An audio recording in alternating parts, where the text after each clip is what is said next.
30-an ya. Saya kira kita mulai saja kuliah kita hari ini ya. Bismillahirrahmanirrahim. Assalamualaikum warahmatullahi wabarakatuh. Waalaikumsalam. Selamat siang. Salam sejahtera untuk kita semua.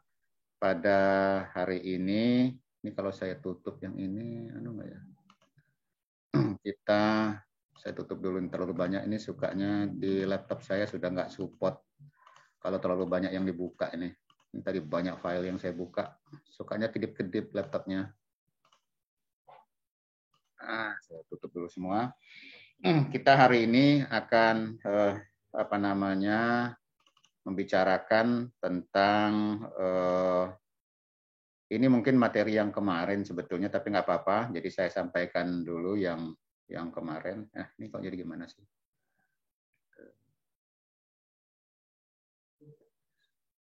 Ini sudah bisa dilihat ya? Sudah, Prof. Oke, berarti sudah share screen ya. Kita sebenarnya nih minggu yang lalu, cuma nggak apa-apa karena ini memang seminggu kemarin saya nggak masuk. Saya coba, karena ini penting sekali untuk kita pahami. Pada saat kuliah pertama, saya buka aja lah, saya coba tutup aja ruangannya.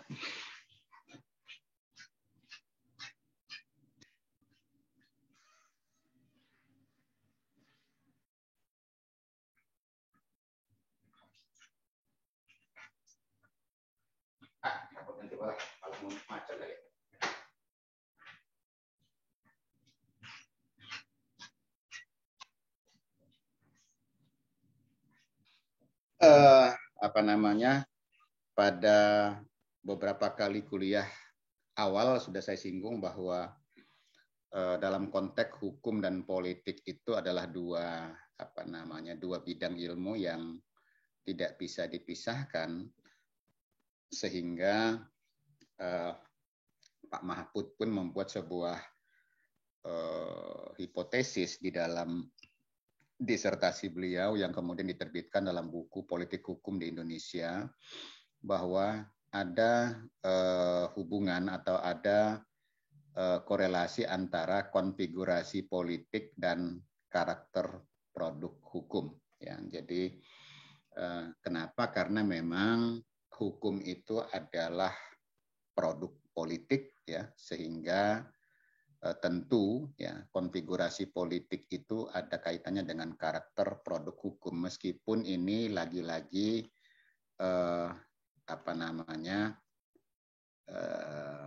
tentu menurut saya ada beberapa hal ya yang bisa didiskusikan. Artinya tidak selamanya konfigurasi politik itu semua hukum terkait dengan karakter produknya. Tetapi dari Pak Mahfud ada beberapa bidang yang sudah dia lakukan uji, ya, sudah dilakukan uji oleh Pak Mahfud, terutama hukum dalam bidang agraria, hukum dalam bidang Pemda, hukum dalam bidang saya lupa satu lagi apa.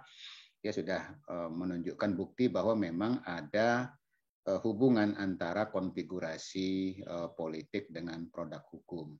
Jadi ada semacam pergulatan hukum dan politik, jelas itu pasti ada, tetapi apakah ini ada pada semua bidang hukum atau katakanlah ada semua perundang-undangan seperti ada semacam intervensi politik, barangkali perlu kita kaji lebih lanjut. Tapi yang jelas memang pergulatan hukum dan politik itu adalah dua bidang ilmu yang tidak bisa lepas satu sama lain, apalagi kita menyatakan bahwa hukum adalah sebagai sebuah produk politik. Nah ini Mahfud. Jadi sebenarnya kuliah kita hari ini memahami satu slide ini saja sudah selesai sebetulnya, 30 menit selesai. Artinya dari Pak Mahfud mengatakan konfigurasi politik dan produk hukum itu, ya, jadi dia hipotesisnya begini, ada hubungan antara konfigurasi politik dengan karakter produk hukum. Kalau konfigurasi politiknya demokratis, maka produk hukumnya karakternya itu responsif. Hukumnya responsif atau setidaknya hukumnya otonom.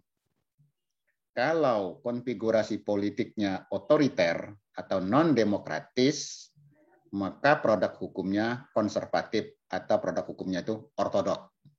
Ini hipotesis yang diberikan oleh Mahfud dalam disertasi beliau, sehingga saya masih ingat betul dia sendiri sering ngomong ketika kuliah, ya, dia ketika dia ujian, ya, ditanya oleh Prof. Sri Sumantri atau kalau tidak salah Kusnadi Harja Sumantri kalau tidak salah menanyakan beliau, Kusnadi dari UGM menanyakan beliau, disertasimu itu disertasi hukum atau disertasi politik. Nah, jadi Pak Mahfud pun sempat ditanya ketika ujian, ini kalau melihat konfigurasi begini, kamu ini melihat konfigurasi dari sisi, kamu melihat apa disertasimu ini bidang ilmu politik, apa bidang ilmu hukum. Jadi itu kan artinya masih perlu didudukkan ketika kita hanya melihat bahwa ada pergulatan politik dan hukum, itu bisa menjadi semacam kajian ilmu politik juga sebetulnya, melihat hukum dari sisi ilmu politik, ya kan? Jadi hukum ini jangan lupa, hukum ini ilmu yang belum dalam tanda petik ilmu bersama, ilmu banyak orang. Pak Hidayat dari sisi ekonomi bisa melihat hukum itu dari sisi ekonomi.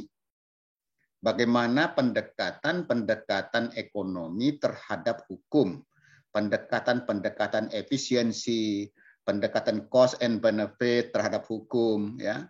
Itulah misalnya lahirlah misalnya instrumen-instrumen subsidi, instrumen-instrumen insentif, disinsentif, pajak, eco-labeling segala macam. Itu kan pendekatan ekonomi yang lahir terhadap hukum, ya.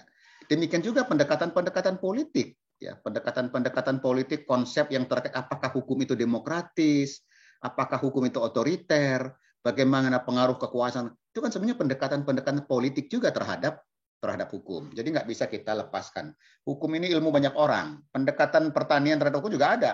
Bagaimana misalnya teknik pertanian yang misalnya mengarah kepada pembangunan pertanian berkelanjutan, lalu dibungkus dengan hukum. Jadi kan ini pendekatan hukum ini ilmu banyak orang sebetulnya. Tinggal kita melihatnya dari sisi yang mana, sehingga hukum tidak kehilangan ruhnya sebagai sebuah ilmu yang punya karakter tersendiri. Makanya metode penelitiannya orang hukum itu sampai sekarang nggak pernah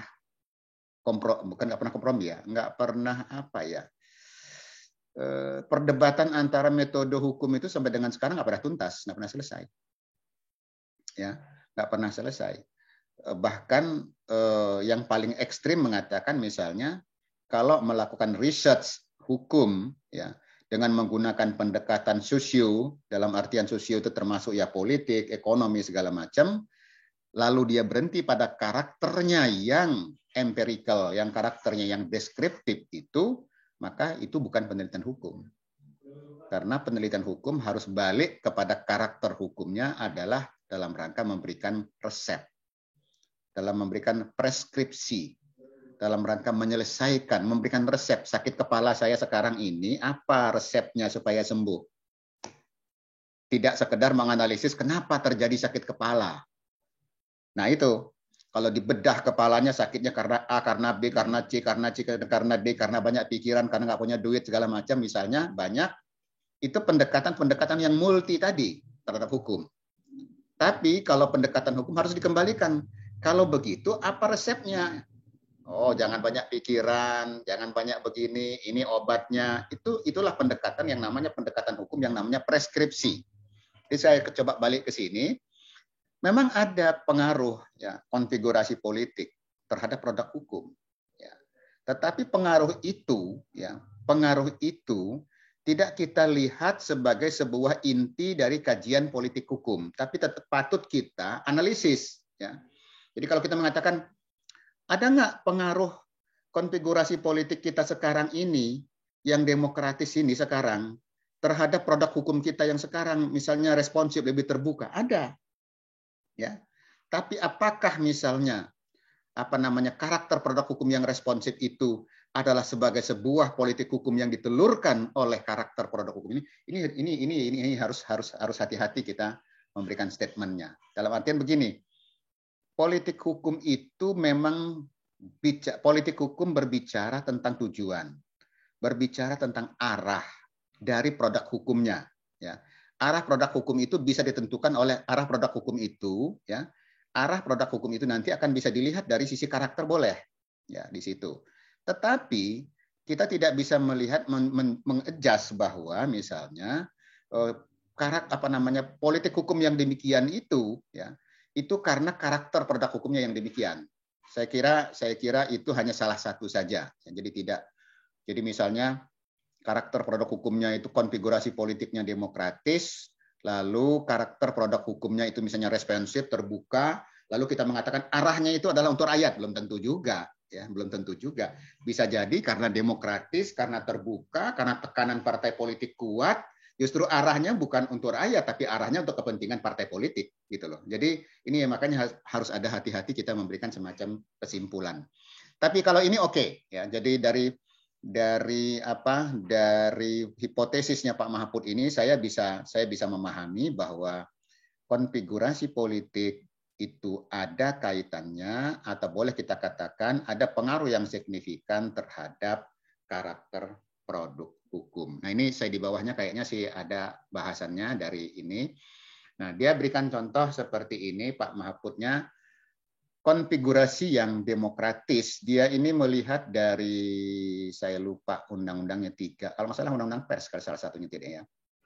Jadi demokratis dilihat dari parpol dan parlemen berperan aktif menentukan kebijakan negara. Itu konfigurasi politik yang diartikan sebagai konfigurasi yang demokratis. Ukurannya ada 3, parpol dan parlemen aktif menentukan kebijakan. Ya, katakanlah sekarang lah, Dewan kita sekarang kan aktif. Eksekutif netral sebagai pelaksana. Iya, meskipun juga sebetulnya eksekutif juga tidak hanya sekedar pelaksana, tapi juga adalah sebagai penentu kebijakan kan di sana ya.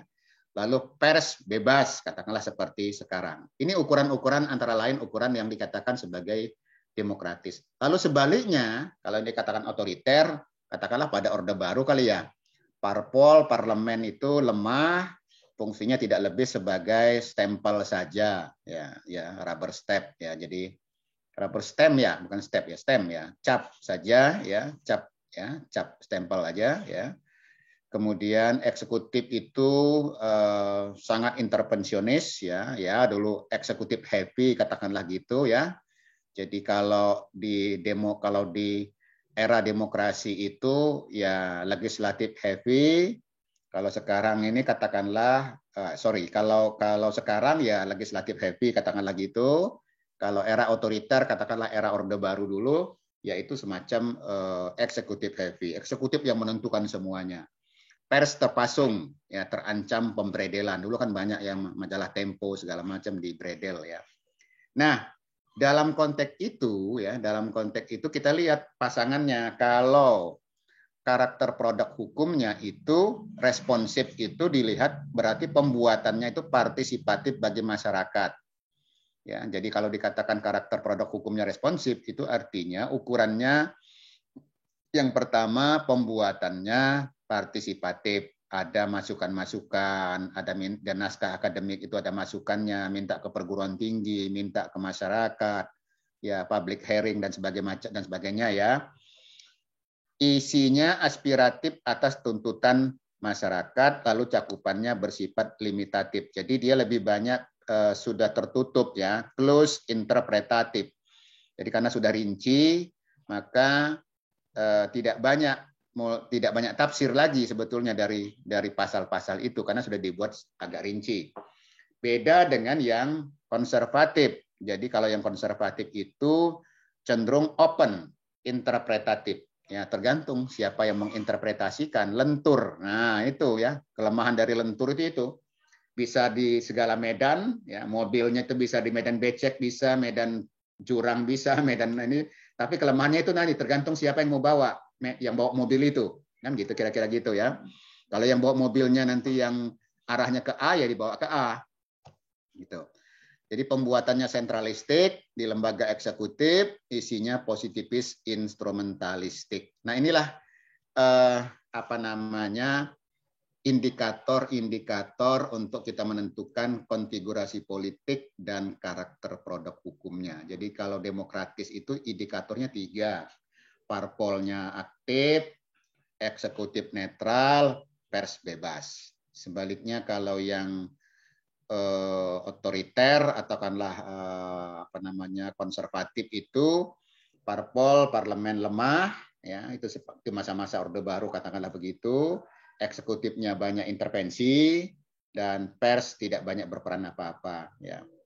Nah, sehingga karakter produk hukumnya sudah bisa kita lihat di sini, ya. Kalau kita pasangkan, kalau konfigurasi politiknya demokratis, parpolnya itu aktif menentukan kebijakan, maka karakter produk hukumnya itu akan partisipatif. Karena dimasukkan masyarakat akan banyak.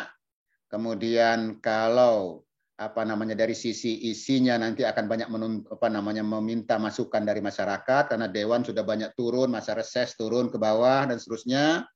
Lalu cakupannya atau lebih penafsirannya lebih sedikit dibandingkan dengan yang masa yang konservatif. Ini hipotesisnya Pak Mahfud dan inilah indikator-indikator.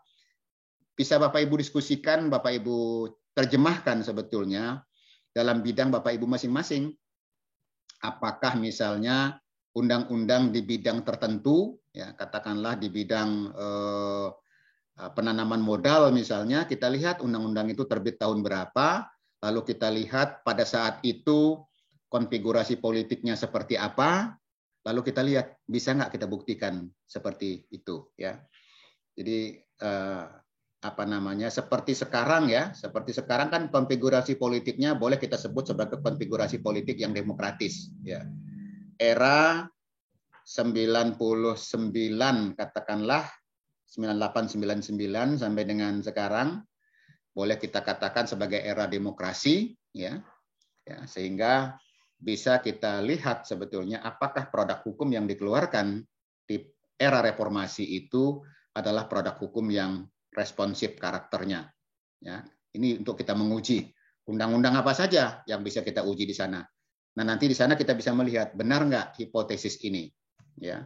Tentu secara umum boleh kita katakan iya, tapi mungkin saja ada penyimpangan-penyimpangan tertentu dalam hal-hal tertentu, ya. Dalam hal-hal tertentu itu bisa jadi ada penyimpangan-penyimpangan seperti misalnya ya, sekarang ini kan ada undang-undang yang dijadikan dijadikan landasan ya sebetulnya untuk melakukan pemidanaan atau katakanlah ancaman terhadap mereka yang melakukan misalnya hate speech dan sebagainya dengan undang-undang ITE. Padahal eranya era demokrasi, ya. Kalau era demokrasi maka seharusnya karakter produk hukumnya itu close interpretatif. Ternyata undang-undang ITE kan enggak, ya. Undang-undang ITE ini masih ada yang sifatnya banyak open interpretatif. Nah, itu kan artinya masih ada pengecualian, ya. Jadi tidak semua, ya. Jadi undang-undang ITE itu kan ada pasal-pasalnya yang dijadikan semacam pasal apa istilahnya jadinya, ya. Bukan sapu jagat, ya. Jadi apa? Pasal yang bisa menjerat segala macam hal yang berkaitan dengan dengan label ujaran kebencian di sana. Pasal karet. Pasal karet itu kan harusnya di era demokrasi ini kalau ngikutin ini kan nggak ada harusnya close, clear, ya. Sedikit sempit interpretasinya. Ternyata pasal karet itu berarti kan masih open interpretatif, ya. Jadi di sini artinya undang-undang itu tidak selamanya semua aturan itu mengikuti persis hipotesisnya ini, ya. Masih ada pengecualian, ya. Nah, tugas kita kajilah bidang kita masing-masing, ya. Saya juga nggak begitu paham, Pak Hidayat mungkin punya bidang di bidang kenotariatan atau di bidang PPAT. Apakah aturan-aturan di bidang kenotariatan atau di bidang PPAT atau bukan notariat, akuntan, ya, di bidang akuntan publik misalnya, apakah aturan-aturan di bidang akuntan itu sudah mencerminkan ini atau belum, ya. Nanti Pak Hidayat bisa lihat ternyata misalnya ternyata ini hipotesisnya benar, ya. Ternyata ini ada yang tidak benar.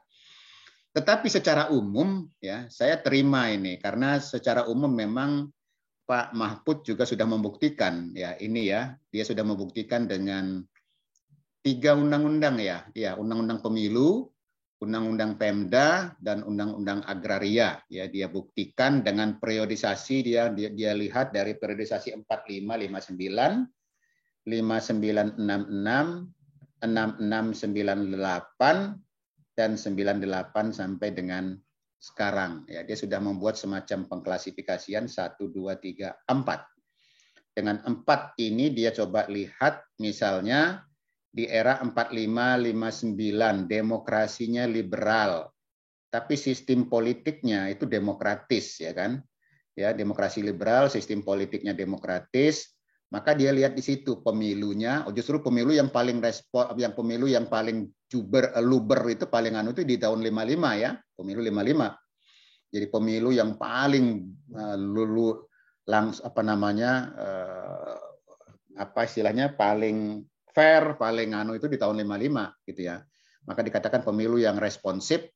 Undang-undang Pemdanya juga, Undang-Undang Pemda tahun 57 kalau tidak salah, itu responsif memang ya, malah dibuka kewenangan daerah itu luas sekali di tahun 50, Undang-Undang tahun 50, lupa saya Undang-Undang tahun berapa ya, 45, 57, karena sebenarnya setelah ini yang paling tahun 65 itu.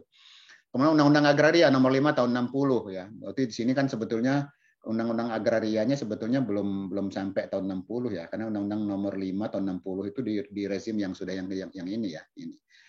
Nah ini, kemudian pada masa 5566 demokrasi terpimpin Orde Lama. Nah ini yang disebut dengan masa otoriter itu 6566 5966 termasuk sebetulnya 6698 otoriter juga, tapi demokrasinya sudah dengan nama demokrasi Pancasila. Ya, jadi 6698 demokrasi Pancasila Orde Baru, tapi sebetulnya sistem politiknya dua-duanya dua era itu otoriter juga kan. 5966, 6698. Nah, pemilunya nggak tahu saya kenapa kosong. Seingat saya pemilu yang itu tahun karena nggak ada pemilu di situ ya. Pemilu tahun 55 yang ya. Saya lupa, nanti coba kita cek apakah memang 5966 tidak ada pemilu, tidak ada undang pemilunya, karena pemilu yang paling pemilu tahun 55 ya. Pemilu tahun 55 itu pemilu yang paling rame, paling fair ya, paling jujur ya, tahun 55. Nah, kemudian kita lihat undang-undang Pemdanya, berarti undang-undang Pemda tahun 65 ini sudah digolongkan kepada undang-undang yang ortodok konservatif. Kewenangan daerah sudah dibatasi di sana. Tahun 65 itu. Undang-undang Pemda itu nomor tahun setelah tahun 46 itu undang-undang nomor tahun 57, kemudian tahun 65 ya, kalau saya lupa nomor berapanya, tahun 65, 1865 kalau tidak salah. Undang-undang nomor 18 tahun 65 kalau tidak salah. Kemudian agrarianya periode ini dia masih diberi catatan dengan alasan tertentu, mungkin kalau mau luas baca bukunya Pak Mahfud lah itu, tapi dia golongkan ke responsif juga ya di tahun 5966 ini ya. Jadi antara lain artinya dengan mengukur Undang-Undang nomor 5 tahun 60 yang dijadikan tolak ukur dan beberapa aturan yang lain. Tetapi mungkin dengan catatan ini seingat saya memang tahun 60 ini ada satu, makanya beri catatan itu kayaknya ya. Tahun 60-an itu ada satu undang-undang yang bisa dikatakan sebagai undang-undang yang konservatif ya, undang-undang di bidang agraria ini, yaitu undang-undang, saya lupa nanti tolong saya dikoreksi, ada undang-undang tentang pencabutan tanah ya. Itu masih berlaku sebetulnya itu sampai sekarang kalau nggak salah ya. Saya lupa undang-undang nomor berapa, tahun 60-an itu, undang-undang tentang pencabutan hak atas tanah. Ya di situ kalau misalnya, jadi bukan pembebasannya tapi pencabutannya. Kalau misalnya tidak dikasih, ganti rugi nggak setuju, negara butuh, itu bisa dicabut haknya. Itu ada undang-undang. 61, Prof. Undang-undang 20 tahun 61. Undang-undang nomor 20 tahun 61. 20. Ya, pencabutan hak atas tanah. Nah, makanya di situ dikategorikan dengan alasan tertentu itu. Jadi tidak semua aturan di bidang agraria itu adalah aturan yang sifatnya responsif ya. Jadi artinya memang dengan catatan tertentu dia responsif, tapi sebetulnya banyak hal juga yang sifatnya tidak responsif di sana. Karena undang-undang pencabutan hak atas tanah itu adalah sifatnya ya kalau nggak mau dikasih diambil paksa oleh negara melalui undang-undang pencabutan hak atas tanah itu. Ya. Kemudian yang di bawahnya saya kira banyak nanti contoh-contoh di undang-undang pemilu ya yang antara tahun 66 sampai 98 itu. Undang-Undang Pemda kita kan Undang-Undang nomor 574 ya. Nomor 5 tahun 74 itu mah undang-undang yang sangat sentralistik ya, Undang-Undang 574 itu ya. Undang-Undang 574 sangat sentralistik, kekuasaan daerah itu sangat terbatas ya, sehingga kebijakan-kebijakan itu lebih bersifat elitis sebetulnya ya, kebijakan-kebijakan yang ditentukan oleh pemerintah pusat di sana ya. Ortodok, konservatif, elitis ya, betul. Jadi Undang-Undang Pemda itu memang masih ingat zaman tahun 66 sampai 98 itu gubernur itu impor. Ekspor apa impor istilahnya? Impor ya. Jadi impor, Prof. Ya, jadi dari kementerian, dari pusat itu kirim ke Lampung gubernurnya siapa misalnya ya, dikirim ya. Jadi tentara biasa, Prof. Tentara yang sudah pensiun atau dikaryakan misalnya ya. Jadi itulah masa-masa 66 tahun 9 sampai 98. Jadi ortodok, konservatif dan elitis ya. Jadi undang-undang Pemdanya sangat membatasi kewenangan daerah, bahkan pimpinan daerahnya pun itu diimpor dari pusat sana ya, tidak ada pemilihan di daerah yang ya. Terutama gubernurnya ya. Kemudian di bidang agraria juga masih banyak hal yang masuk kelompok yang itu. Nah, beda dengan produk hukum yang dikeluarkan di era sistem pemerintahan atau rezim yang sudah dikatakan semacam rezim demokrasi konstitusional di era reformasi, yaitu 98 sampai dengan sekarang. Sistem politiknya sekarang, apapun pengecualian di dalamnya, secara umum kita sudah boleh mengatakan bahwa sistem politik kita adalah sistem politik yang demokratis. Apa kriterianya? Banyak. Ya, salah satu, kalau kita lihat dari dua saja misalnya kriteria di sini, pemilu sudah pemilu secara pemilihan presiden secara langsung. Pemilihan kepala daerah secara langsung. Itu kan artinya menunjukkan responsif aturannya. Masukan masyarakat sangat besar dalam menentukan pejabat di daerah maupun pejabat di tingkat maupun pimpinan negara kita.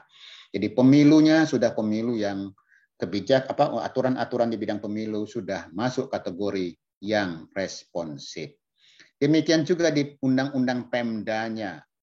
Meskipun banyak pengecualian sampai dengan sekarang, ada semacam resentralisasi beberapa aspek, tapi bolehlah kita masih katakan bahwa Undang-Undang Pemda yang ada sejak tahun 99, Undang-Undang Pemda yang baru itu kan 99, 2004, 2019 ya. Sorry.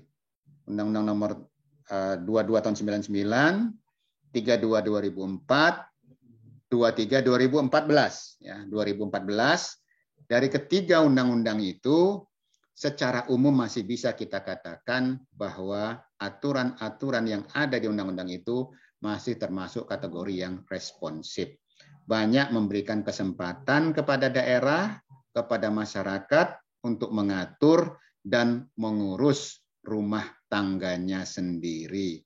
Meskipun dalam tanda petik dengan berbagai undang-undang, ya, terutama Undang-Undang 23 2014, kemudian diikuti dengan Undang-Undang Cipta Kerja, beberapa kewenangan daerah itu ditarik kembali menjadi kewenangan pusat. Tapi kan tidak semua ditarik, artinya hanya beberapa aspek saja yang ditarik menjadi kewenangan pusat, terutama hal-hal yang berkaitan dengan, kalau sekarang kan berkaitan dengan kemudahan investasi.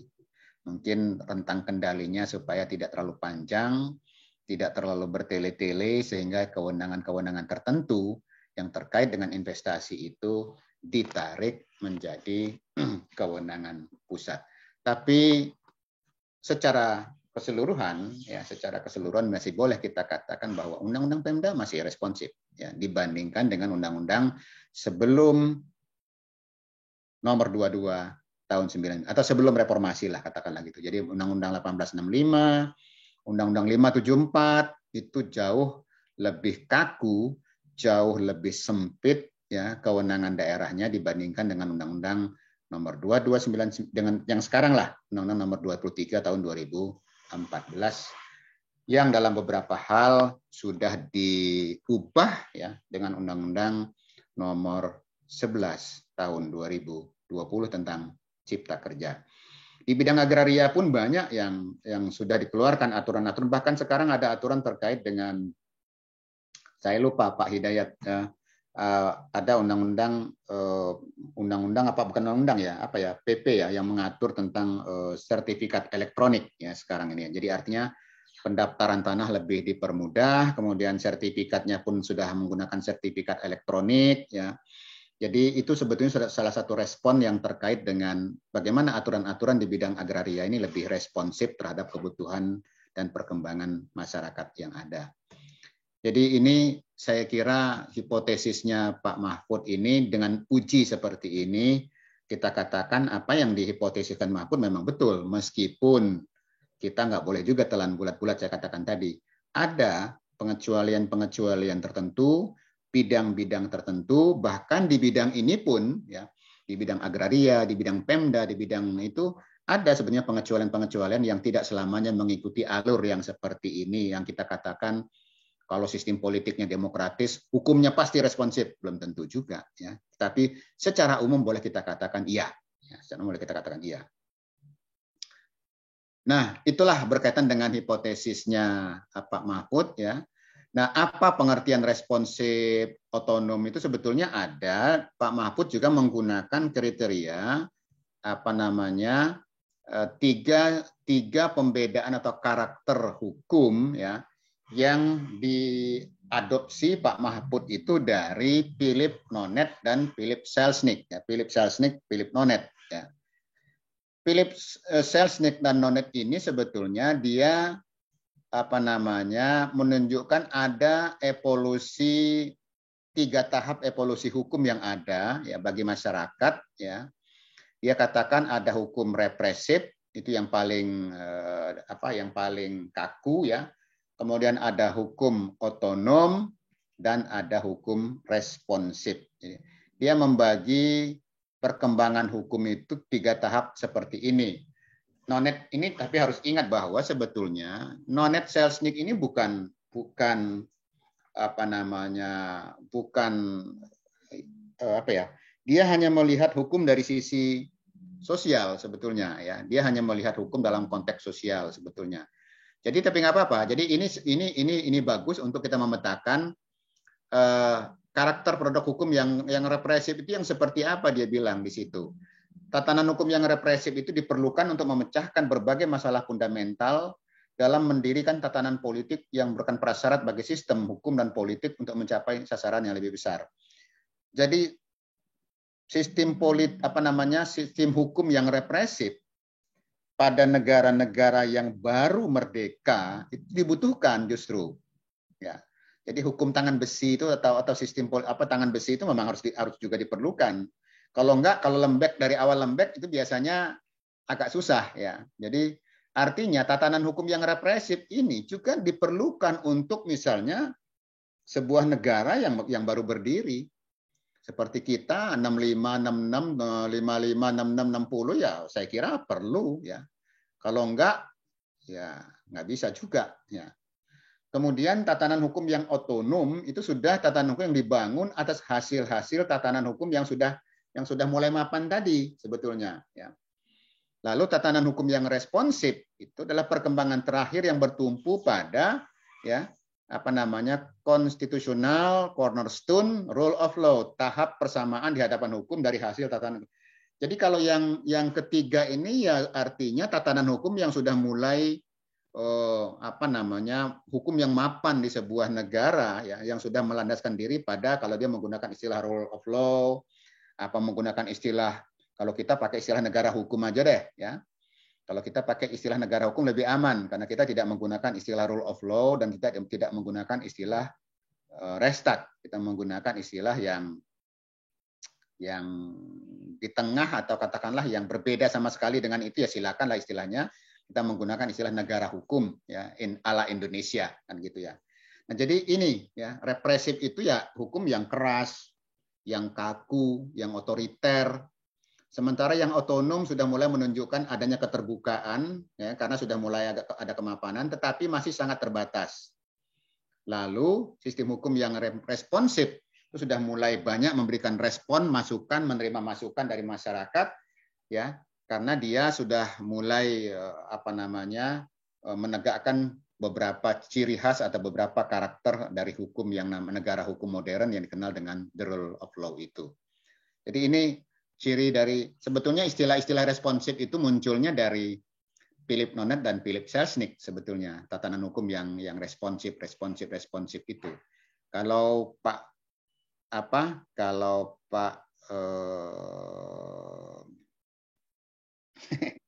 Sacipto Raharjo menggunakan istilah progresif, ya. Jadi Pak Sacipto menggunakan istilah progresif. Nanti kalau mau dikejar lebih jauh, apa sih beda antara responsif dengan progresif? Ya, tentu akan berbeda. Ya, responsif dengan progresif. Ya. Responsif itu aturan-aturannya itu artinya dibangun ya dengan berlandaskan kepada hukum yang otonom tadi, tetapi dia sudah lebih banyak menerima masukan, ya, lebih banyak menerima masukan-masukan dari masyarakat, ya. Itu namanya hukum yang responsif, respon. Ya. Sementara kalau progresif ini sebetulnya lebih banyak kepada cara, ya, cara berhukumnya. Meskipun Pak Sacipto mengatakan tetap saja hukum progresif itu diletakkan kepada rule and behavior, tetapi sebetulnya kalau saya coba tangkap, tidak banyak sebetulnya meletakkan pada rule-nya, tapi justru lebih banyak menekankan kepada behavior-nya. Lebih banyak kepada perilakunya, lebih banyak kepada cara berhukumnya. Nah, ini yang ditekankan oleh hukum progresif. Jadi hukum progresif itu kan tidak puas terhadap status quo. Ya, hukum itu untuk masyarakat. Hukum itu untuk manusia. Sehingga ketika ada tatanan yang dianggap berseberangan, maka tatanan itu bagaimana cara mensiasatinya. Itu teorinya begitu. Tapi begitu dipraktekkan bagi orang hukum, nggak semudah itu kita ngomong. Gitu ya. Apalagi dalam sistem kita yang dalam bukan tanda petik ya, dalam sistem kita yang dalam sebuah negara yang menganut sistem civil law system. Beda kalau hukum progresif ini kita letakkan dalam sistem hukum yang common law system. Karena common law system itu adalah law by judgment law. Ya, jadi hukum itu buatan hakim. Hakim yang punya peran menentukan. Nah, kalau Indonesia nggak bisa. Judgment law iya, tapi hakim tetap harus melihat dulu aturannya gimana. Nah ini, jadi artinya memang diharapkan oleh teori ini, teori yang hukum progresif itu, ketika law-nya itu ada semacam barrier, ada semacam batas yang katakanlah mentok kepala kita, maka harus ada cara. Nah, yang saya belum bisa memahami ini, kawan-kawan kadang-kadang menafsirkan kalau hukum progresif tumbur saja pakai kepala, ya pecah kepala kita numbur tembok. Nggak bisa kan? Jadi harus ada cara, gimana caranya kita bisa melewati tembok itu, tapi kepala kita nggak pecah. Nah, ini sebetulnya yang harus dicarikan hukum progresifnya seperti apa. Bagaimana hakim bisa menemukan hukumnya ketika ada masalah seperti ini, tapi tidak melanggar aturan. Ini harus ada terobosan-terobosan itu. Jadi bukan berarti kalau misalnya hukum ini nggak adil, sehingga penyelenggara negara, birokrat, simpangi aja. Kan Anda belajar hukum progresif. Salah, nggak bisa. Anda sebagai hakim, ketemu kasus seperti ini, kasusnya kan nggak adil kalau begitu. Simpangi aja aturannya, putuskan sendiri. Ya hati-hati. Nanti hakimnya juga menyalahi prosedur yang ada. Sehingga nggak bisa juga. Kecuali dalam hal-hal tertentu. Nah, ini artinya hakim memang juga bisa menemukan hukum yang ada. Ketika aturannya nggak jelas, aturannya nggak ada, aturannya. Ya. Kalau masalah adil tidak adil, itu kan juga relatif sebetulnya. Jadi saya tidak bisa, kita harus hati-hati menggunakan konsep hukum yang progresifnya Sacipto, ya. Demikian juga yang dikatakan hukum yang responsif ini. Responsif itu dalam hal yang seperti apa, lalu caranya seperti apa, ya. Saya kira itu, ini nanti dibaca sajalah ciri-ciri hukum responsif itu seperti apa ya. Ini sudah ada. Nah ini sebenarnya kalau mau dilihat inti dari Nonet Selznick itu ini sebetulnya. Kalau hukum represif itu kan tujuannya ketertiban. Kalau konteksnya ketertiban maka negara hukumnya juga negara hukum klasik kan gitu ya.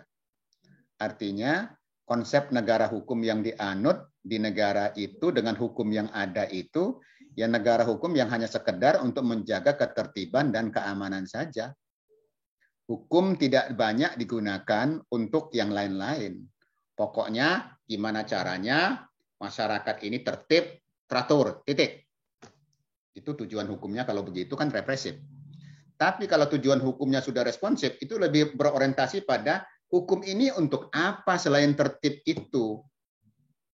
Nah, kalau dalam konteks Indonesia, kita sudah mengklaimkan bahwa tujuan negara kita itu adalah mensejahterakan, memakmurkan, mewujudkan kesejahteraan umum, memajukan kesejahteraan umum.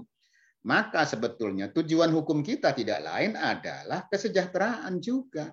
Maka konteksnya kalau kita kaitkan dengan konteks negara hukum, maka negara hukum yang kita anut kalau kita sepakat dengan konsep yang responsif ini, maka negara hukum kita adalah negara hukum yang konsepnya yang dikenal dengan konsep welfare state namanya di situ. Negara hukum yang ingin mewujudkan welfare, kesejahteraan yang gitu. Jadi kegunaannya ini kegunaan untuk dalam konteks kesejahteraan. Jadi nah tujuan hukum dalam konteks hukum responsif bukan dilihat kepada bukan dilihat kepada konteks ketertiban dan keabsahan saja, tetapi kegunaan. Tetapi menurut saya kegunaan ini kegunaan yang seperti apa? Ketertiban juga kegunaan kalau saya bilang. Tapi kegunaannya ini adalah kegunaan dalam rangka merespon kalau menurut saya ya. Kegunaan dalam rangka merespon ya kebutuhan-kebutuhan atau keinginan-keinginan dari masyarakat menurut saya. Karena hukum pada akhirnya adalah untuk masyarakat gitu ya. Legitimasi, ketahanan sosial, kemudian kalau yang otonom ini kan menegakkan prosedur ya. Nah, Indonesia ini sebetulnya masih dalam posisi antara yang 1 dan 2 sebetulnya. Kita belum bisa masuk yang ketiga, belum bisa kita kategorikan yang ketiga sebetulnya Indonesia itu. Atau masihlah antara kita masih di tengah lah sekarang, masih di tengah ini, masih di tengah sedang bertransisi untuk masuk yang 3 lah, katakanlah begitu. Karena hukum kita kan masih lebih banyak menegakkan prosedur.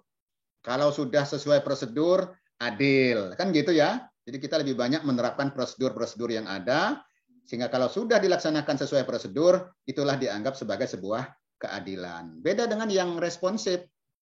Keadilan tidak sekedar dilihat ketika sudah dijalankan sesuai aturan, tapi dilihat ketika sudah dijalankan sesuai aturan dan sesuai dengan tujuannya. Sekarang contoh ginilah, kalau tindak pidana ringan, ya itu kan di dalam undang-undang kan juga walaupun ringan kan harus dihukum, ya kan? Sesuai dengan tidak ada kata-kata misalnya tindak pidana ringan itu ya sudahlah digunakan saja pendekatan restoratif justice, nggak ada itu. Karena yang penting prosedurnya dilaksanakan. Artinya ketika hakim menghukum, katakanlah ya, hakim menghukum pencuri sendal, hakim menghukum pencuri kakao yang hanya 1 ibu nyuci kakao atau sendal atau apa misalnya. Kalau dalam karakter hukum otonom ya sudah selesai, sudah bereslah itu, sudah adillah itu, karena prosedurnya sudah ditegakkan. Tapi dalam konteks hukum yang responsif, nggak adil kata kita, masa mencuri kakao 1 biji atau mencuri sendal sebelah dihukum. Kan tidak ada di KUHP mengatakan mencuri sendal sebelah bebas, kan nggak ada. Dia hanya mengatakan barang siapa mengambil barang orang lain secara melawan hukum diancam pidana pencurian. Ketika hakim menegakkan itu 362 seperti itu, prosedur selesai. Itulah hukum yang otonom. Paham ya kira-kira ya? Jadi kalau ada pejabat kita melaksanakan aturan sesuai dengan prosedurnya, ya sudah sesuai dengan prosedurnya, sudah dianggap selesai, berarti kita masih tahapan yang di tengah ini. Tetapi ketika misalnya kita menegakkan aturan sesuai dengan prosedur itu kita belum cukup, kita menganggap harus ya dilihat apakah substansinya itu adil atau tidak, Lalu bagaimana kita menegakkan keadilan itu, maka kita sudah sampai pada tahapan yang hukum yang responsif di situ. Nah, sekarang kita kayaknya masih di antara itu ya. Jadi sebagian kita sudah mulai lah ya. Sekarang sudah banyak digagas, misalnya ada peraturan Jaksa Agung, ada peraturan Mahkamah Agung yang sudah mengatur perkara-perkara yang ringan, perkara-perkara yang ancaman pidananya tidak berat, kemudian hukumannya tidak sampai berapa, itu tidak sampai 5 juta atau apa, itu bisa diterapkan yang namanya restoratif justice, keadilan restoratif. Ini sudah mengarah ke sini artinya kita, ya, sudah mengarah ke sini. Tapi dalam banyak hal kita juga masih berada antara represif dengan otonom, ya. Dalam banyak hal kita masih ada di antara represif dan otonom, ya. Jadi misalnya sekarang kita lihat sifat peraturan kita, ya. Apakah sudah merepresentasikan misalnya sangat rinci, mengikat pemerintah yang mengatur dan masyarakat yang diatur? Kayaknya dalam beberapa aspek masih bisa digeser ke represif ya. Aturan-aturan itu masih mengikat pemerintah secara lemah. Masih kadang-kadang digeser-geser juga kan, gitu ya. Masih minggir-minggir lah gitu ya, masih bisa ya. Jadi ini nanti bisa kita kaji sebetulnya. Lalu penalaran atau reasoningnya, kalau yang represif itu ad hoc sesuai dengan keperluan, katakanlah kita sudah tidak di situ, kita sudah mulai bergeser mengikatkan diri secara ketat pada otoritas hukum, peka terhadap formalisme dan legisme. Nah ini, jadi memang ciri dari sistem hukum yang otonom itu kita taat sekali dengan prosedur. Taat sekali dengan aturan-aturan yang dibuat secara formalistik tanpa melihat tujuannya sebetulnya. Nah ini yang memang harusnya sebetulnya ke depan kita sudah harus membuka ruang sebetulnya bagaimana aturan-aturan yang ada tidak sekedar itu tapi bertujuan untuk kepentingan masyarakat, ya, meskipun tentu di dalamnya itu harus memperhatikan perpaduan antara kemauan politik dan otoritas. Nah ini kalau belum saatnya, ini malah justru berbahaya juga sebetulnya. Itu bisa jadi alat untuk kembali ya, untuk kembali kepada yang ini, kembali kepada yang sistem yang siapa yang berkuasa, ya, siapa yang penafsirannya kepada siapa yang berkuasa. Ini berbahaya memang ya ketika kita belum mapan ya. Saya kira itu untuk kuliah kita hari ini. Kalau ada pertanyaan, saya nggak tahu nih tugas ini. Coba lihat di virtual class dulu ya. Saya lupa di virtual class di virtual class kita sudah ada belum? Kalau belum, ini tugas saya lupa buka. Ada yang bisa buka virtual class sekarang nggak? Tugas pertama apa Pak Hidayat? Lupa saya. Tugas pertama itu waktu itu yang definisi, Prof. Tugas kedua belum ada? Belum. Oke, kalau gitu ini jadi tugas kedua, petakan dan analisis hubungan sistem politik dan karakter produk hukum di Indonesia sejak tahun 98 sampai dengan sekarang. Ya, saya ambil yang ke arah sekarang saja. Ya. Ini saja, mungkin lebih mudah sesuaikan aja dengan bidang masing-masing. Misalnya pajak, misalnya kalau Pak Hidayat mungkin pajak ya. Yeah. Kemudian kalau yang kerjanya di pengadilan atau polisi atau hakim mungkin tindak pidana korupsi misalnya ya. Kalau yang kerjanya di Pemda mungkin di bidang undang-undang Pemdanya atau undang-undang lingkungan. Monggo, saya bebaskan itu ya, tapi tugasnya itu adalah tugas per kelompok ya, kelompok ya, di kelompok di sini 3 orang per kelompok ya. Ini 3 orang per kelompok ya. Saya minta dibuat kelompoknya, dikumpulkan 2 minggu dari sekarang ya. 2 minggu dari sekarang, nanti Pak Agusnya mana ya? Saya kadang-kadang lupa cara ininya. Nanti kalau bisa ini dimasukkan dalam Pak. Tolong diingatkan untuk dibuatkan rumahnya di virtual class ya, dikumpulkan dimasukkan dalam virtual class. Saya coba setting nanti sama Pak Agus ya, itu harusnya di Dropbox-nya ada di Dropbox tugas kedua 2 minggu dari sekarang. Nanti saya coba lihat tanggal berapa itu. Nanti kalau memang belum bisa, saya tolong diingatkan Pak Hidayat atau siapa yang mengingatkan untuk saya buatkan Dropbox-nya ya. Jadi yang penting dibuat aja dulu lah tugasnya. Ini tugasnya nggak banyak-banyak kayaknya ya. Saya bikin berapa nih? Ada ininya nggak? Untuk usahakan melalui ketua kelas topiknya tidak sama masing-masing. Oke. Mungkin tidak perlu banyak-banyak lah ya. Kalau memang bisa 2 lembar saja sebetulnya ya. Ya. Jadi identifikasi satu saja, misalnya undang-undang pajak yang mana, lalu dilihat misalnya sistem politiknya ketika itu seperti apa, lalu produk hukum. Sistem politik sudah jelas lah, 98 sampai dengan sekarang pasti sistem politiknya demokrasi kan. Tinggal produk hukumnya. Syukur-syukur Bapak Ibu bisa menemukan produk hukumnya itu tidak responsif gitu loh. Ini dibuktikan dengan hukum yang seperti ini. Seperti undang-undang ITE itu menurut saya nggak responsif itu malah. Itu malah jadi kayak produk hukum zaman tahun 60-an itu kalau saya lihat jadi karet, pasal karet di situ ya ketentuannya. Saya kira itu jadi nggak perlu banyak-banyak Pak Bapak Ibu sekalian. Misalnya di undang-undang itu kan nggak semua pasal ya. Di undang-undang itu ditunjukkan saja 1-2 pasal yang menurut Bapak Ibu karakter hukumnya itu seperti apa. Nah, untuk membentuk karakter produk hukumnya kan ini. Karakternya kan ditentukan oleh apakah dia responsif, apakah dia represif, apakah dia otonom, apakah dia responsif. Ini ukurannya kan sudah ada nih, indikator-indikatornya ini. Indikator-indikatornya sudah ada ini. Nanti dilihat sifat peraturannya seperti apa, rinci, mengikat pemerintah, mengikat masyarakat, subordinasi prinsip keadilan, apa gimana. Nanti ini antara lain ukuran-ukurannya. Monggo nanti dianalisis oleh Bapak Ibu sekalian. Saya kira itu nanti saya coba cek di virtual class untuk saya masukkan tempat tugas kedua ini sebagai tugas yang bisa diberikan nilai untuk Bapak Ibu sekalian.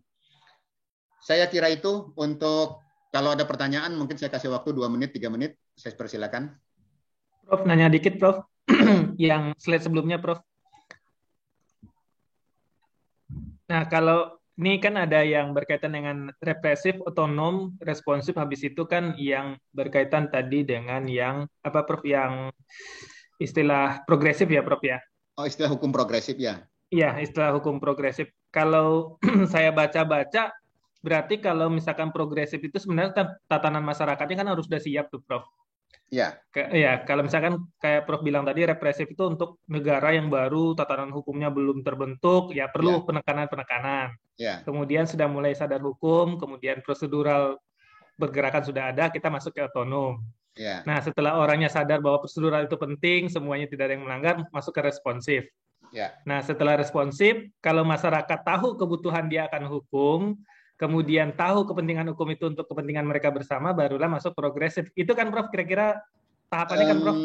Enggak, jadi yang progresif itu sebenarnya konsepnya beriringan, ya memang konsepnya belakangan dari responsif ya. Ya, betul. Jadi konsepnya progresif itu kan lebih kurang tahun 80-an lah dari yang Pak Sacipto Raharjo. Sementara yang ini, tahun 80-an. Progresif itu udah tahun 2090 sekian ya, barulah itu konsepnya dari Pak Sacipto. Sementara kalau yang Philip Nonet ini sudah tahun 80-an kalau tidak salah anunya, apa namanya konsep tentang coba tadi yang ini tahun 70 berapa? Prof. 70-an Philip Nonet ya. 70. Ya, 78-an dari kondisi Amerika yang tidak pasti kan waktu itu Prof. Oke, ya. Jadi ini istilah yang digunakan oleh Philip Nonet dan Philip Selznick untuk memetakan hukum di negara-negara di dunia. Nah, kalau saya lihat sebetulnya antara hukum responsif dengan hukum progresif ini bukan sesuatu yang setelah responsif baru progresif, bukan. Betul. Menurut saya bukan begitu, karena hukum yang progresif sekarang ini sebenarnya sebagian mengadopsi, ya, sebagian dia mengadopsi ciri-ciri dari responsif ini juga. Tetapi hukum progresif dari Sacipto Raharjo ini terus terang saja, beliau ini adalah orang hukum yang sudah lebih banyak masuk ke ranah sosial. Sehingga beliau ini ada yang mengkelompokkan dia sebagai new positivism, ya, atau ada justru yang mengatakan beliau bukan lagi new positivism, tapi beliau sudah sosiologi hukum, gitu loh, karena dia sudah lepas gitu loh, larut kepada pendekatan sosial, sehingga beliau melihat beliau itu tidak, ketika membuat beberapa tulisan, ya, beliau sudah tidak lagi puas dengan dengan kekakuan yang ada pada hukum otonom yang ada sekarang, yang prosedur, yang kaku, yang segala macam, sehingga dia bilang harus ada semacam rule breaking, apa istilahnya? Ketika ketemu tembok, gimana cara mensiasati tembok ini bisa diloncati atau bisa dilewati? Nah, terus terang, ini mungkin tugas murid-muridnya sebetulnya. Kami sebagai muridnya, salah satu saya lah, katakanlah saya juga diajar beliau, sampai dengan sekarang, terus terang aja, hukum progresif itu kalau mau diangkat sebagai sebuah teori, masih ada yang keberatan. Kenapa? Karena belum ada metode yang jelas bagaimana metode hukum progresif itu. Akibatnya apa? Banyak tulisan mengatakan tumbur. Yang nggak bisa ditumbur, Pak. Di negara kita kalau tumbur ya hakimnya masuk penjara, kan gitu. Apalagi birokrat. Birokrat kalau numbur, apalagi kalau numbur ada kerugian negara, ya jelas menyalahgunakan wewenang. Masuk penjara itu birokrat. Jadi artinya konsep hukum progresifnya beliau itu belum tuntas juga, Pak, sebetulnya. Itu kira-kira anunya. Contoh nggak sih, Prof, yang Ya? beliau mengambil dasar? Kalau dari bacaan-bacaan yang berkaitan dengan hukum progresif, kan salah satu syarat itu disebutkan hukumnya harus bersifat responsif, gitu ya kan? Berarti Ya, dia sebenarnya berpijak dari sana. berpijak dari sana. Dia juga Dari berpijak, sana. sebenarnya dia berpijak dari Bentham juga alirannya kalau kita lihat. Jadi berpijak hukum itu adalah untuk manusia loh. Dalam beberapa tulisan beliau jelas mengatakan hukum bukan untuk hukum. Hukum untuk manusia. Ya Bentham kalau gitu kan alirannya utility, aliran beliau itu juga gitu. Tetapi orang mengatakan beliau juga masih masuk positivism karena dia mengatakan hukum progresif itu berpijak pada dua. Dia bilang masih ada tulisannya yang menyebut itu, rule and behavior. Nah ini. Jadi beliau itu kadang saya juga nggak bisa memetakan beliau itu masuk mana sebenarnya sekarang. Gitu. Tapi kalau, seperti pernyataan gini, Prof, saya agak cukup ini, bahwa membangun negara yang berhati nurani, membangun negara hukum yang berhati nurani. Nah itu juga kan yang diangkat dari progresif kan, Prof? Iya. Jadi tulisan beliau tuh banyak, biarkan hukum mengalir, kemudian negara hukum, ada buku kecil beliau itu yang kami pakai untuk S3 juga, bukunya Negara Hukum yang Membahagiakan Rakyatnya. Bukunya kecil itu. Tapi kalau dibaca buku itu menarik, enak. Jadi dia membahas tentang negara hukum yang membahagiakan rakyatnya. Jadi kalau melihat konsep itu, ya berpijak pada konsepnya Bentham, konsepnya Nonetz, Selznick, ya kan gitu ya. Jadi saya nggak berani mengatakan kalau setelah responsif itu harus progresif, nggak juga, karena beberapa hal dia masih berpijak pada yang responsif itu juga, gitu loh Pak Hidayat. Ya. Ya benar, Prof. Karena dia banyak mengusung kepada kesejahteraan, hukum mengantarkan kesejahteraan rakyat, hukum melindungi dan keadilan pada rakyat, negara yang berhati nurani kan kayak gitu, Prof, yang diangkat. Tapi terakhir tetap dia simpulkan bahwa hukumnya harus berbasis pada hukum yang responsif bergeraknya gitu. Iya, makanya menurut saya artinya beliau itu di satu sisi tetap berpijak kepada konsepnya Nonetz, Selznick juga kan gitu ya. Gitu. Tapi saya nggak berani mengatakan setelah responsif progresif loh Pak, karena ada perbedaan anunya gitu, perbedaan pijakan anunya. Jadi bukan setelah represif, otonom, responsif lalu progresif. Saya nggak berani mengatakan itu gitu. Tapi kalau tiga ini bisa ya Prof dikatakan urutan ya. Kalau kita tiga lihat ini dari memang iya, karena ciri-ciri gitu. birokrasi, ciri-ciri pemerintahan memang bertahap seperti ini kelihatannya. Kalau tahun di era negara modern baru muncul, ya era abad 19, kita memang ada di tahap ini, ya. Rechtsstaat yang ada di Jerman, yang ada di rule of law yang ada di Inggris, misalnya di Prancis, ya, revolusi Prancis, itu kan ada di konteks yang ini semua, di represif semua. Memang masih di sini tahapannya. Saya kira itu. Memang hukumnya itu. Saya jadi ingat waktu saya diinterview sama Prof dulu. Pak Hidayat, nanti harus dibalik, jangan pendekatan keuangannya dibawa ke hukum, tapi dibalik hukum yang dibawa pendekatan keuangan. Saya jadi ingat dengan progresif ini, Prof. Jangan Prof mengantisipasi, jangan terbawa ke konteks sosial, tapi lebih mengkritisi hukum gitu. Saya malah ingat waktu diinterview sama Prof waktu itu. Ya, itu kan sebetulnya kalau itu kan karena gini sih, ada sejarahnya saya ngomong begitu. Sebetulnya gini. Itu kan di dalam hukum itu ini sekaligus belajar teori hukum ya, jadi teman-teman mahasiswa yang lain di dalam teori hukum itu ada dua aliran hukum yang bunyinya gis-gis-gis gitu loh, sosiologis gitu kan ya. Jadi ada aliran hukum yang namanya sosiologi hukum, ya. Atau kalau dalam pendekatan hukum sering disebut dengan pendekatan sosiolegal, ya kan gitu ya. Pendekatan sosiolegal itu kan metode pendekatan dalam penelitiannya. Pendekatan sosiolegal itu sebetulnya adalah pendekatan yang digunakan oleh mereka-mereka yang boleh dalam tanda petik saya katakan termasuk dalam kategori aliran sosiologi hukum, ya. Sosiologi of law, ya kan. Itu kan sebetulnya dari aliran-aliran yang kalau Indonesia itu ya Suryono Sukanto, ya. Macam-macam itulah ya, termasuk Sacipto bisa digolongkan ke sana. Tapi jangan lupa bahwa maka saya waktu itu ngomong sama Pak Hidayat waktu tes seperti itu, ada juga pendekatan hukum yang bukan namanya bukan sosiologi hukum, tapi hukum sosiologis. Nah, kalau sosiologi hukum itu dia berangkat dari luar, Pak Hidayat, melihat realitas di lapangan, apa kendala-kendala Pak Hidayat di lapangan dalam hal berhukum, lalu dibawa ke hukum. Nah, dia hanya memotret kayak orang memoto dari luar. Itu yang saya bilang jangan. Tapi Bapak coba masuk ke dalam, lalu foto suasana di luar itu seperti apa. Jadi apa istilahnya ya? Bukan starting point, apa ya istilahnya? Berdirinya Pak Hidayat itu bukan berdiri di luar, tapi berdiri di dalam. Berdiri di dalam, tapi melihat keluar, dibawa lagi ke dalam. Itu yang saya mau. Karena kalau Bapak melihat dari luar, nanti kan harusnya dibawa keluar, Pak. Nah, itu yang saya katakan banyak tidak ketemu. Jadi dia sudah memotret hukumnya nggak bagus lah, segala macam, sudah dideskripsikan ini hipotesisnya bagus. Tapi nggak ada gunanya bagi orang hukum. Karena nggak dibawa lagi. Kan kasarnya kan gini lah kira-kira. Kelemahan yang sudah ditemukan oleh teman-teman yang misalnya, ini bagus juga memang. Para dokter belajar hukum misalnya kan ya.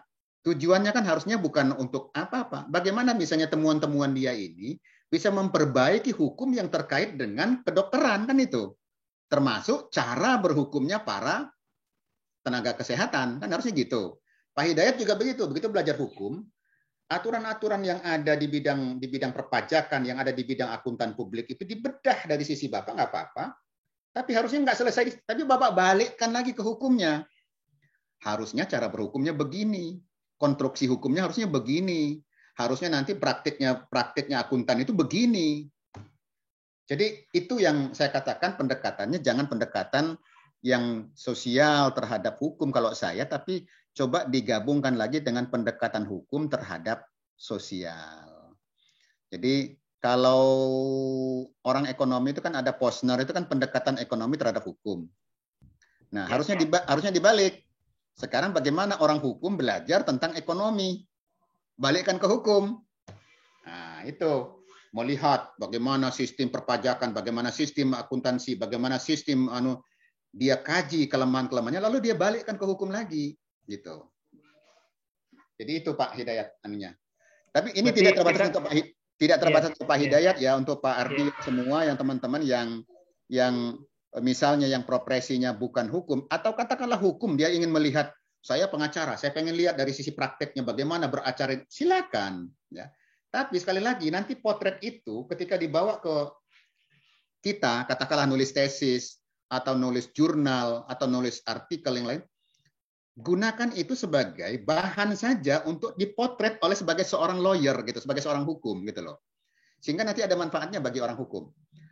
Bukan berarti saya nggak terima loh dengan metode itu kan banyak ya. Bahkan di S3 itu bukan hanya di S3 lah sebetulnya, bahkan di beberapa perguruan tinggi itu ada yang mengatakan kalau penelitian sosial bukan penelitian hukum. Itu Pak Peter sudah begitu ngomong. Tapi statement ini ada yang nggak terima. Statement ini misalnya kalau baca bukunya Suteki dia nggak terima, arogan dia bilang. Kalau saya enggak, saya terima statementnya Pak. Bukan karena saya setuju dengan Pak, bukan saya sepenuhnya setuju dengan Pak Peter, bukan. Saya terima. Kalau pendekatan sosiolegal itu kita harus jujur mengatakan. Kalau saya harus jujur mengatakan, dia bukan pendekatan hukum, bukan metodenya hukum. Karena betul dia metode, karena dia memang pendekatan sosial atau metode sosial terhadap hukum. Tinggal kita bertanya, ada gunanya nggak bagi orang hukum? Nah, itu yang harus kita kembalikan. Kalau kita katakan berguna, ya berguna. Jadi jangan kekeh juga, misalnya jangan kekeh kita mengatakan sosiologis hukum, padahal bukan hukum, dia penelitian sosial terhadap hukum. Karena dari sejarahnya saja, yang namanya sosiologi, psikologi, antropologi, hukum itu bukan bidang hukum sebetulnya, tapi dia bidang ilmu bantu terhadap hukum. Itulah sejarah hukum itu bukan bidang hukum sebetulnya. Sejarah hukum, psikologi hukum, antropologi hukum, sosiologi hukum itu bukan cabang ilmu hukum tadi sebetulnya.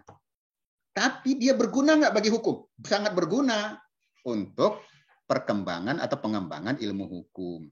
Coba kalau belajar hukum nggak tahu sejarah hukum, gimana mau tahu KUHP-nya dari mana, kegunaannya untuk apa, masyarakatnya seperti apa? Kan nggak bisa kita kalau kita nggak belajar sejarah hukum. Demikian juga misalnya antropologi hukum. Bagaimana pola-pola penyelesaian sengketa pada masyarakat Lampung. Itu kalau kita kaji lebih jauh, lalu kita angkat pada tataran nasional, jadi hukum yang berlaku secara nasional, kan bisa itu. Jadi artinya bukan nggak ada manfaat, Pak, tapi jangan pula kekeh. Nah, ini yang saya katakan. Kalau yang tadi misalnya mengatakan penelitian sosial itu bukan penelitian hukum, saya mau terima. Tapi saya juga nggak mau terima kalau misalnya mengatakan, teman-teman ada yang mengatakan, kalau penelitiannya nggak menggunakan yang sosial segala macam, bukan penelitian yang bergengsi. Nah, itu juga nggak mau terima, gitu loh. Jadi ini ada kubu yang nggak pernah ketemu, Pak Hidayat, di orang hukum ini. Ada kubunya, kalau risetnya nggak sosio-legal, nggak pendekatan sosial, nggak pendekatan antropologi, nggak pendekatan macam, itu penelitiannya rendah, ecek-ecek katanya. Wah, itu juga nggak benar gitu loh. Tapi kayaknya di ekonomi juga sama, Prof. Nah, tapi kalau kuantitatif dan kualitatif, kubu kuantitatif, kualitatif. Kualitatif dibilang rendah sama kuantitatif. Iya, betul. Nah, gitu kan. Sementara di hukum juga gitu, Pak. Di hukum ini latah juga menggunakan pendekatan kualitatif. Padahal kualitatif itu adalah salah satu metode yang digunakan dalam penelitian ilmu sosial. Nggak ada kualitatif dalam ilmu hukum, itu nggak ada sebetulnya.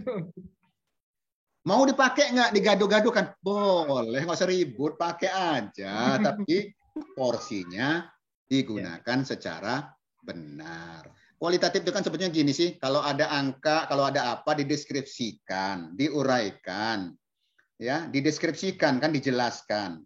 Lalu untuk orang hukum apa gunanya? Kalau sudah dijelaskan itu. Makanya jangan ribut, saya bilang. Pakai, ambil gitu loh. Jangan dibiarkan tergeletak hasilnya orang sosial sampai dideskripsikan berhenti di situ gitu kan. Nah, ini artinya kita bisa ketemu sebetulnya orang hukum yang satu normatif, yang satunya empiris katakanlah, ya sudahlah jalan sama-sama aja gitu. Tergantung tujuannya mau apa. Gitu. Kalau penelitian sosialnya itu menemukan asas, nggak akan ketemu. Penelitian sosial menemukan hakikat hukum, nggak akan ketemu. Karena dia bukan tujuannya itu, gitu loh. Makanya saya bilang kalau dibilang diklaim sama ya sama-sama bagus, gitu, sama-sama bagus. S3 itu atau S2 itu harus mengcombine, harusnya nggak cukup juga yang lapangan aja, karena S2 itu tatarannya teoretik sebetulnya kan. Bagaimana mengkonstruksi hukum secara konsep dia bisa diangkat dari sisi bisa menggunakan data-data lapangan boleh gitu loh. Silakan. Saya kira itu. Terima kasih, Prof. Clear, Prof. Satu, Prof. Satu lagi, monggo. Begini, Prof. Saya ingin pendapat Prof bagaimana. Ini kan ada, kita dulu sekitar 4 tahun yang lalu ada heboh tentang perubahan, tentang perubahan Undang-Undang nomor 17 tahun 2003 tentang Ormas. Itu cepat sekali, Prof, pembuatannya perpunya ya.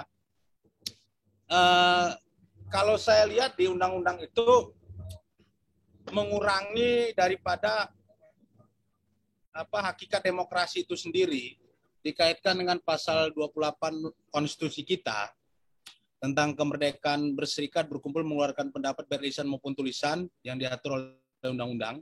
Di situ bahwa ormas itu bisa dibubarkan oleh pemerintah tanpa melalui proses peradilan di undang-undang yang baru ini tentang pengesahan atas Perpu 2 tahun 2017 dengan hanya memberikan sanksi administratif sebanyak 2 kali.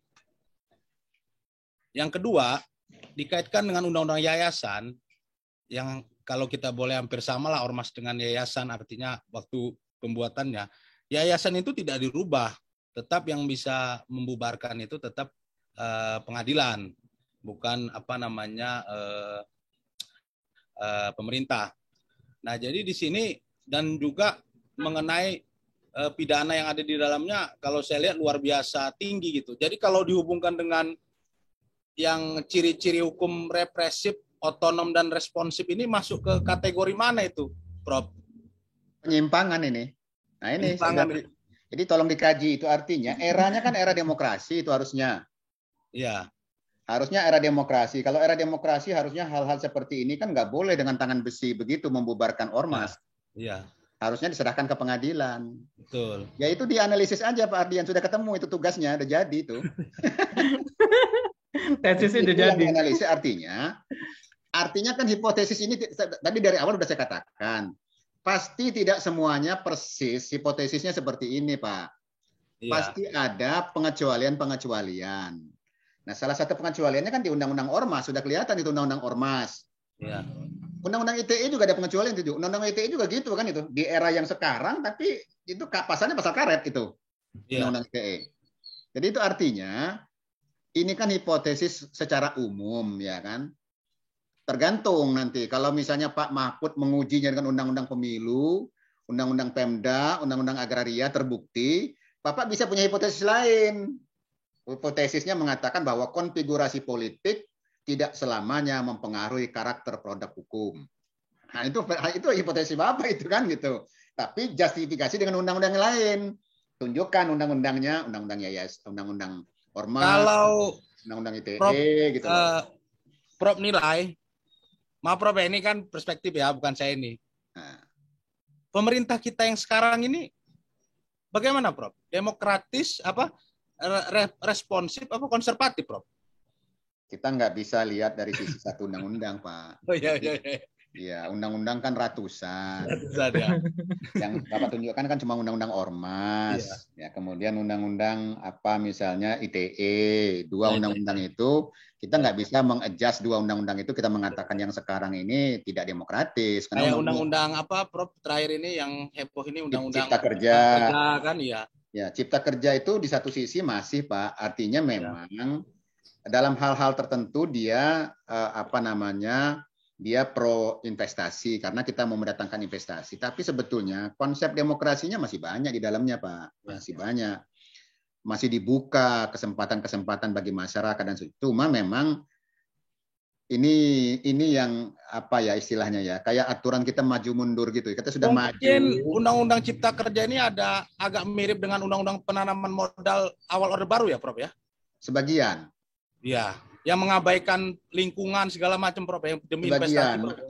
Makanya saya katakan gini, kita ini kan sudah kadung masuk ke istilahnya aturan yang responsif, aturan yang pro lingkungan, sudah ambil segala macam, sudah maju sampai tahun 2019, tapi tiba-tiba 2020 setback, kita mundur lagi. Iya.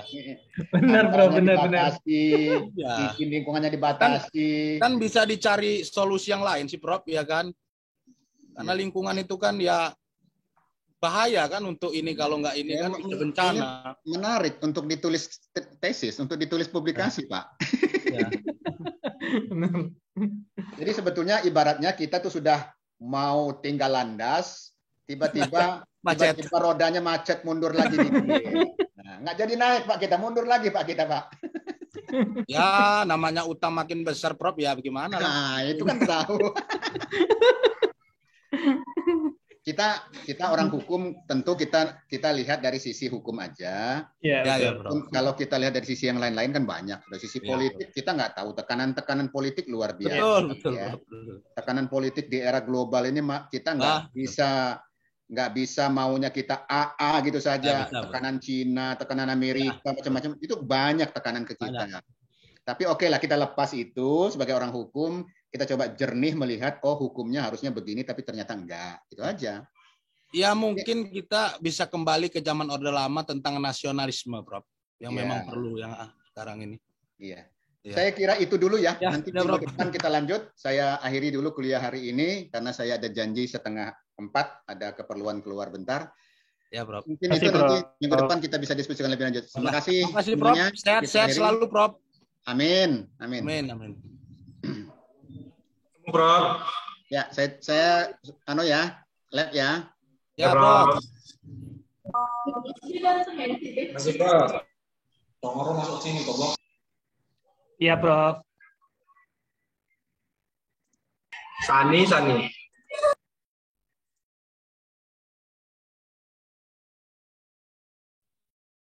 Bang Hidayat. Wah, tumben sepi ini. Wih.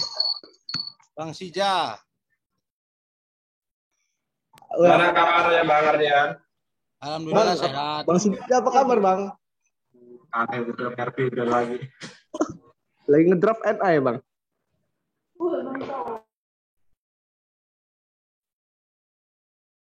Bang Nasikin sehat.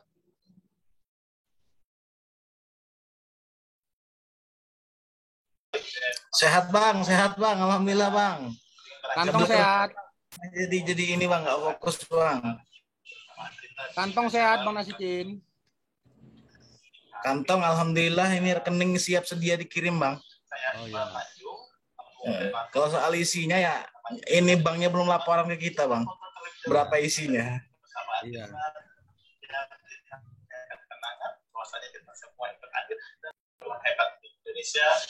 Katanya mau ke rumah Bang Nasikin, nggak jadi-jadi tunggu. Iya juga, astagfirullahaladzim bang, lupa bang. Bacaan penting ini bang. Iya sih.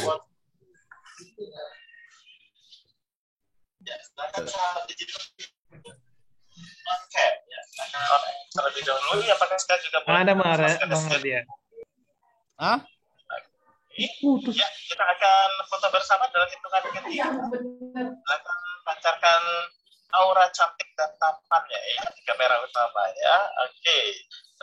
Dengan 3, 1, 2, 3.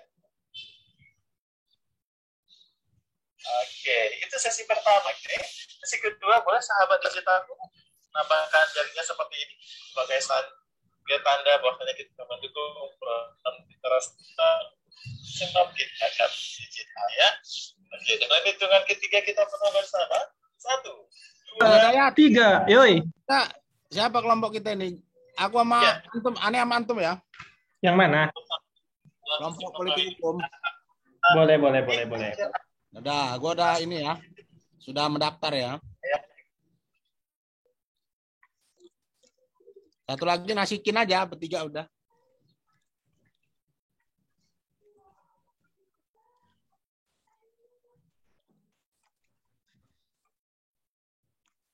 Bang Ardian.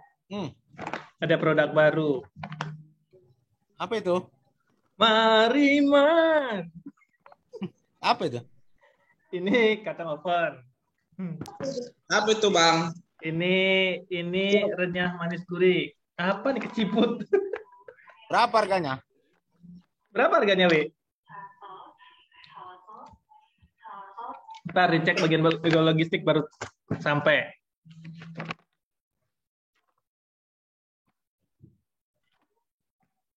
Lu kalau sambil ngajar suka makan kacang yang ada gulanya nih. Gua ke rumah lo nanti malam ya. Enggak, gua lagi keluar. Lu luar terus, pusing gua. Jar, iya namanya. Kita gini aja. Makan bakso aja tempat Betty yuk. Kapan? Jam berapa? Mana orangnya? Orangnya nggak ada. Mbak Betty mana? Mbak ada, Betty. warungnya kan buka sampai jam 9.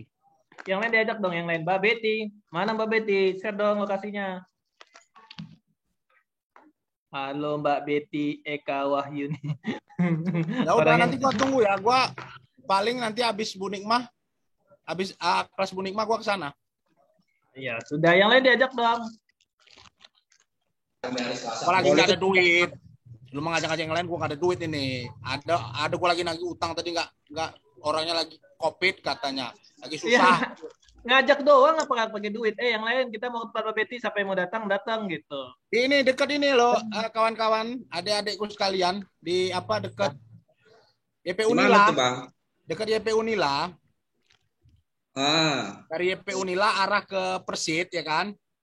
Ya. Nah, pokoknya dari YP Unila itu ada Indomaret pertama sebelah kiri. Nah, dia persis depannya. Jadi kanan jalan kalau dari YP Unila arah ke Persit. Samping kedai kopi itu, Bang, berarti, Bang, ya? Tuan Cana. Enggak, pokoknya gini, Mas. Pokoknya dari YP Unila arah ke Persit nanti ketemu Indomaret pertama. Pokoknya lu sampai, lu Sherlock dan grup lebih simple. Itu Bang, simpelnya Bang, Sherlock aja, Bang. Warung bakso Pak Deyadi. Kita ramaikan lah kan.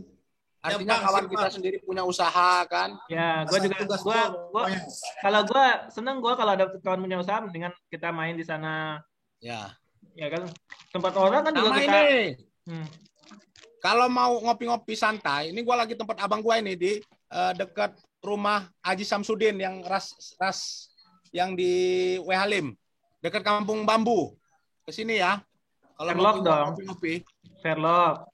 Ya nanti gua Sherlock. Bang, ini Bang, saya di kampus. Samsudin, Dekat Kampung Bambu, Rindi. dekat rumahnya Aziz Samsudin. Iya. Sebelah Sampingnya. mananya emang? Sampingnya. Kalau dari masuk dari Pekor kan rumah Haji Samsudin kan sebelah kanan kan? Dari Pekor. Nah, ini kanan pasti pertigaan kan? Nah, ini yang Gue kirinya. kurang gaul nih. Haji Samsudin itu siapa? Itu Nah, itu anggota Saya juga nggak kenal. DPR RI Dapil Lampung. Oh. Itu Rindi tahu itu. Tahu lah. Ini kalau mau ngopi-ngopi, ada es jagung di situ tuh. Ada apa lagi tuh?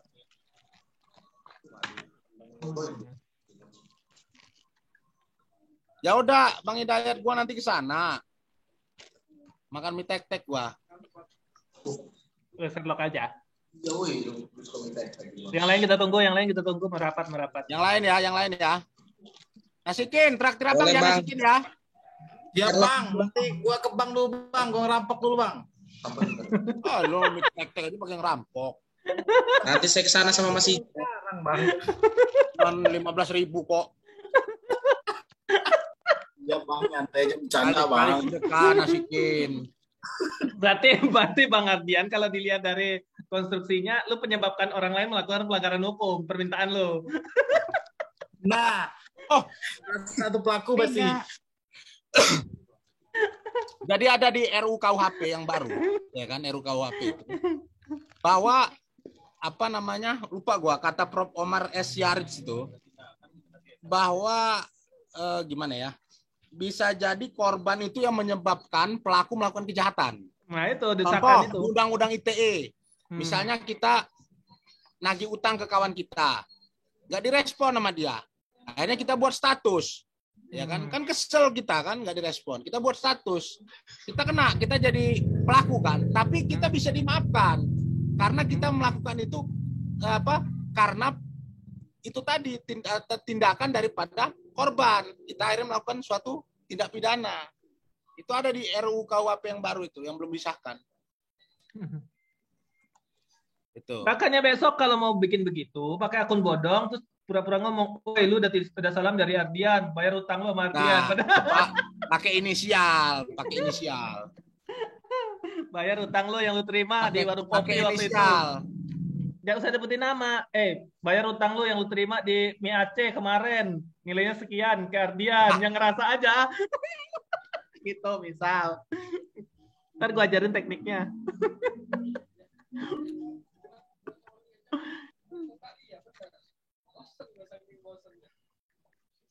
Ya udah, nanti kita ketemu di sana ya. Jadi siapa aja yang mau datang nih? Siapa aja yang mau datang? Warung bakso Pak Deyadi namanya. Persis depan seberang Indomaret itu. Nggak jauh dari YP Unila, sekitar 200 meter.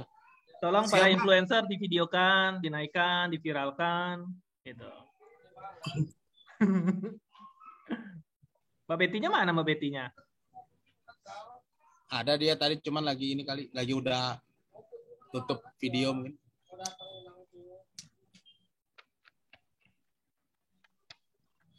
Siapa yang presentasi sekarang? Bu Nima. Kelompok berapa ya? 3 ya? Kelompok 2. Nasikin. Mana Sikin? Ya Bang, apa gimana Bang? Lo nggak usah nanya-nanya gue lagi ya perubahan sosial ya. Gue pusing jawab pertanyaan lo. Sampai keringat dingin gue.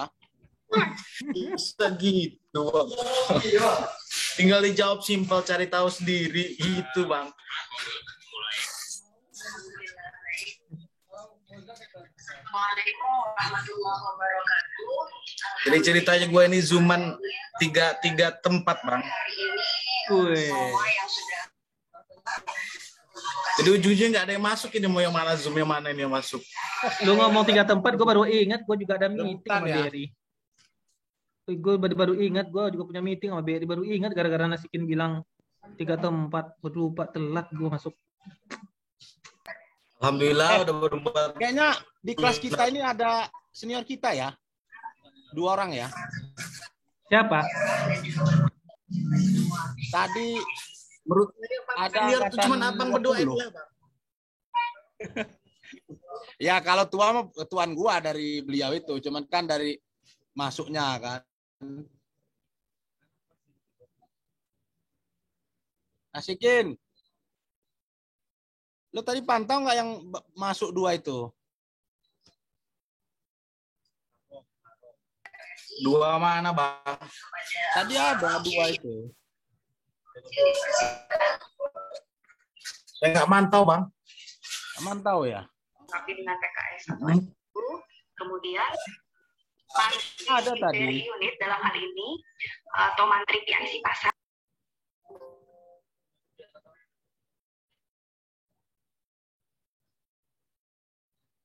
Bang Hidayat nyanyi dulu sih nyanyi.